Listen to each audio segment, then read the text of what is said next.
Ayan, today is ito ang aking hakohu.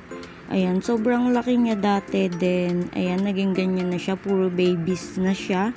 Napakarami niyang babies, then ito yung pinaka mother plant niya. Ayan, ang mother plant niya is nag-crested. Ayan, nag-crested ang kanyang pinaka mother plant. Then tanggalin na natin yung mga dry leaves niya. Ayan. Then ayan, napakarami pang babies sa mother plant. Ayan. Kaya today is tatanggalin natin ang mga babies niya. Ayan, ipopropagate na natin ang kanyang babies at napakarami. At ang lalaki na, ayan, napunta na lahat sa kanya ng energy. Kaya, ayan, yung mother plant niya is lumiit. Napakalaki din na to dati. Ayan, then, ayan, ikat na natin. Para maging healthy naman ang kanyang mother plant. Ayan, napakalaki oh. Sobrang laki na ng kanyang babies. Then, eto pa yung isa. Napakahaba na ng kanilang stem. Ayan. Napakarami niyang babies. Ang bait ng hakohu sa lowland. Ayan. Then, ayan, i-remove na natin yung kanyang mga babies para makarecover ang mother plant kasi madami pang babies na possible. Ayan. Ang dami niya pang babies doon. Ayan, i-remove na natin ang hahaba ng stem nila. Ayan. O, diba? Ang dami niyang babies kaya hindi na healthy ang mother plant. Ayan, ito ang haba ng kanyang stem. I-remove na din natin. Then, ito ang kanyang pinaka mother plant. Diba? Hindi na siya healthy at nag-crested na siya. Ayan o. Nag-crested ang pinaka mother plant. Kaya need na talaga nating i-remove yung mga babies kasi meron pang mga babies. Then dito ko na din itatanim yung mga kinat natin kasi malaki itong pots na to. Then ang ginamit ko ditong soil is alnos compost. Ayan. Then may pumice stone na siyang kasama. Then, ayan, itanim na natin dito. Apakalaki ng kanyang babies, oh. Then, i-remove muna natin yung mga leaves sa ilalim para pwede din natin itong i-propagate. Ayan, leaf propagation. Tingnan din natin kung makakabuhay ang hakohu through leaf propagation sa kanyang leaves. Ayan. Then, ayan, dito ko na din siya itanim na natin siya agad. Dry naman yung kanyang soil mix. Hindi ko nga diniligan kasi nga ikakat ko talaga ang mga babies niya. Ayan, napakarami yung babies din. Ang haba na ng kanilang stem. Ayan, tanggalin natin yung mga leaves. Ayan, ang dami.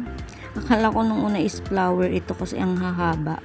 Yung pala is baby siya. Tingnan nyo yung kanyang leaves o parang may slightly variegation siya. Then, ayan, ikat ko yung stem.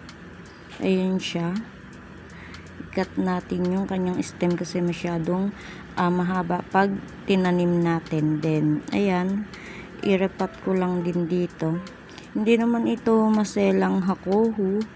Ayan, napakabait ng hakohu sa lowland. Ayan, tingnan nyo naman ang babies na ibinigay niya sa akin. Hindi na nga lang ganun ka-healthy ang mother plant niya. Then, ito pa yung bigay sa akin ni Ate Daisy. Ayan. Ito pa ang kanyang bigay sa akin. Napakarami niya ng babies ngayon. Then, yung mother planting na niya hindi na healthy. Ito pa. Ayan. Ang dami nating ma-propagate. Dito na lang natin sila itanim. Kasi, malaki naman nga yung pots na ito. Para sama-sama pa din sila. At magandang tingnan pag clamping sila o marami sa pots. Ayan. ganyan lang. Sana is maging okay yung kanyang mother plant at crested pa siya. Ito ang haba ng kanyang stem. Ayan o, ang haba din ng kanyang stem. Napakasipag magbigay ng babies ng hakuho din. Ayun nga, ang dami niya pang babies na tumutubo sa kanyang stem, sa stem ng mother plant. Then ayan, 'di ba? Kasya lang sila sa pots na ito. Then ayan, ito pa yung isang babies. Ayan, kinat ko na din siya. Tanggalin lang natin yung mga dry leaves sa ilalim. Ayan, nagdidilig ako is after 2 weeks. Ayan, kasi kahit sobrang init, kasi nagrarat sila. Ayan, nagrarat pa rin sila kahit sobrang init na. Kaya ganun pa rin yung dilig ko. Dati ginawa kong once a week, ngayon ganun pa rin tuwing ikalawang linggo. Ayan, doon ako didilig every 2 weeks. Then ayan, ilagay lang natin yung mga leaves niya dyan para dyan na din tumubo ang kung sakaling mag-success ang mga leaf propagation. Ayan, sama-sama sila dyan. Then ayan na ang ating nagawa.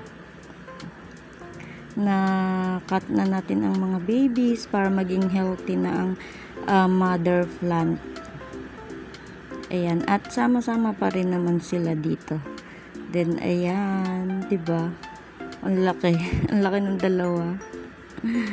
Ayan, ang daming babies. Ayusin lang natin yung mga leaf propagation natin diyan. Then ayan, sobrang ganda. Ito is pipink din yung kanyang tips, pero hindi nga lang sila stress. Then ayan, sana is makarecover yung kanyang mother plant, kasi tingnan nyo, parang nagyayellow na siya, kasi nga dyan napupunta ang mga energy sa kanyang mga babies at mga nutrients. Ayan, at mabait naman sila, kaya ayan, mabubuhay natin yan. Ayan, sobrang bait ng hakuho, kaya mag-alaga din kayo ng hakuho sa mga taga lowland. Ayan, sobrang ganda. Then ayan yung stem na pinutol ko. At ayan, okay na sila. Ang ganda. Ang ganda din ng mga hakuho. Ayan guys, shout out to my member. This is Succulent and Cacti Lover, and also to Ate Rolisels Vlog.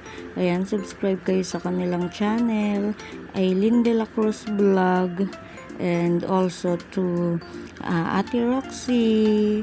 Bye guys, thank you for watching.